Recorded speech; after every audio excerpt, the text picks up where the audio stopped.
ល្បែងអុកសន្តិភាពនិងផ្សែងសង្គ្រាមនៅមជ្ឈមបូព៌ា26ការវិវត្តនៃសង្គ្រាមអ៊ីរ៉ង់អាមេរិកអ៊ីស្រាអែលថ្ងៃទី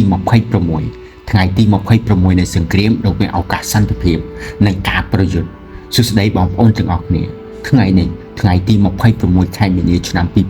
2026សង្គ្រាមដ៏ក្តៅគគុកនៅមជ្ឈមបូព៌ាបានឈានចូលដល់ថ្ងៃទី26ហើយស្ថានភាពនៅថ្ងៃនេះគឺពោពេញទៅដោយភាពភ្ញាក់ផ្អើលបំផុត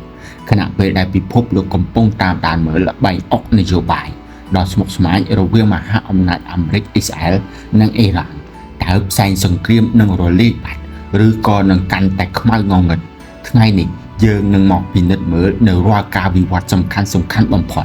ដែលទើបតែនឹងកើតឡើងនៅក្នុងរយៈពេល24ម៉ោងចុងក្រោយនេះ1ព្រឹត្តិការណ៍ភ្ញាក់ផ្អើលសម្បត្តិឆ្លងដែនពិសេសសម្រាប់មន្ត្រីអ៊ីរ៉ង់អ្វីដែលធ្វើឲ្យពិភពលោកភ្ញាក់ផ្អើលបំផុតនៅព្រឹកនេះគឺការសម្រេចចិត្តរួមគ្នារវាងសហរដ្ឋអាមេរិកនិងអ៊ីស្រាអែលនៅក្នុងការផ្ដល់អភ័យឯកសិទ្ធិបណ្ដោះអាសន្នរយៈពេល5ថ្ងៃដល់មន្ត្រីជាន់ខ្ពស់អ៊ីរ៉ង់ពីររូបគឺរដ្ឋមន្ត្រីការបរទេសលោក Abbas Araghchi និងប្រធានសភាលោក Mohammad Bagher Qulibash តើវាមានន័យដូចម្តេចការដកឈ្មោះចេញពីបញ្ជីគោលដៅនេះមានន័យថាអាមេរិកនិងអ៊ីស្រាអែលនឹងមិនធ្វើការវាយប្រហារឬធ្វើឃាតមន្ត្រីពីររូបនេះឡើយនៅក្នុងអំឡុងពេល5ថ្ងៃនេះគោលបំណងគឺការផ្ដល់អភ័យឯកសិទ្ធិនេះគឺដើម្បីបើកផ្លូវឲ្យពួកគេអាចធ្វើដំណើរទៅកាន់ទីកន្លែងចរចាដែលអាចគេជឿជាក់ថានៅប៉ាគីស្ថានឬអូម៉ង់ដើម្បីពិភាក្សាអំពីផែនការសន្តិភាពសញ្ញានៃការចរចាទោះបីជាអ៊ីរ៉ង់តែងតែបដិសេធការចរចាផ្ទាល់ប៉ុន្តែការផ្ដល់សុវត្ថិភាពបែបនេះបង្ហាញថាទ្វារការទូតកំពុងតែបើកបន្តិចហើយ2ផែនការសន្តិភាព15ចំណុចរបស់លោកត្រាំនិងការឆ្លើយតបពីអ៊ីរ៉ង់រដ្ឋបាលលោកដូណាល់ត្រាំបានដាក់ចេញនូវផែនការសន្តិភាព15ចំណុចដើម្បីបញ្ចប់សង្គ្រាមនេះប៉ុន្តែឆ្លើយតបទៅនឹងផែនការនេះទីក្រុងតេហេរ៉ង់ហាក់ដូចជាមិនទាន់ពេញចិត្តនៅឡើយទេចំពោះរបស់អ៊ីរ៉ង់ការបដិសេធទីក្រុងតេហេរ៉ង់បានហៅផែនការរបស់អាមេរិកថាជាផែនការអយុត្តិធម៌និងមិនអាចទទួលយកបានលក្ខខណ្ឌរបស់អ៊ីរ៉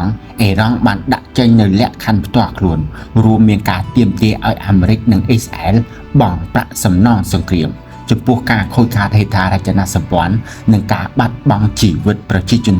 អ៊ីរ៉ង់ការចរចាតាមរយៈអ្នកកណ្ដាលលោកអារ៉ាឈីបានបញ្ជាក់ថាអ៊ីរ៉ង់មិនទាន់មានគម្រោងចរចាផ្ទាល់ជាមួយនឹងអាមេរិកទេប៉ុន្តែសារជាច្រើនត្រូវបានបញ្ជូនទៅវិញទៅមកតាមរយៈប្រទេសទី3ច្រកសមុទ្រហាម៉ូសការបើកផ្លូវឲ្យប្រទេសជាមិត្តច្រកសមុទ្រហាម៉ូសដែលជាសរសៃឈាមសេដ្ឋកិច្ចពិភពលោក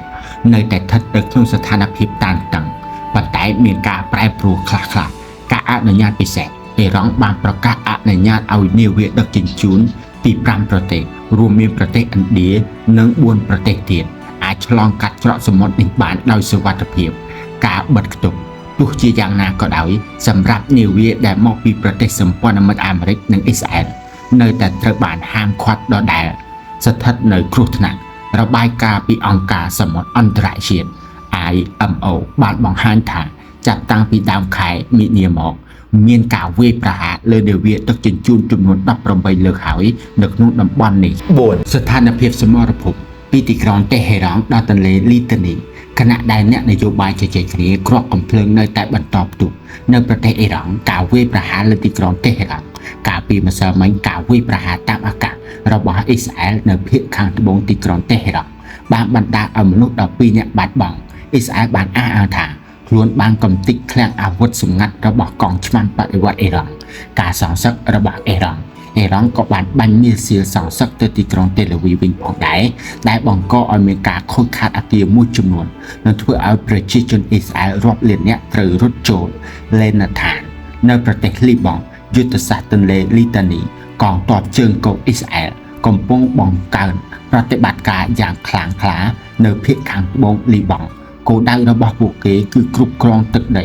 រហូតដល់ទន្លេលីតានីដើម្បីបង្កើតតំបន់សុវត្ថិភាពការពារបាញ់ផ្លោងពីក្រុមហេបូឡា5ផលប៉ះពាល់សេដ្ឋកិច្ចនិងជីវភាពប្រជាជនសង្គ្រាមនេះកំពុងធ្វើឲ្យពិភពលោកទាំងមូលឈឺក្បាលតម្លៃប្រេងពិភពលោកនៅតែបន្តឡើងថ្លៃ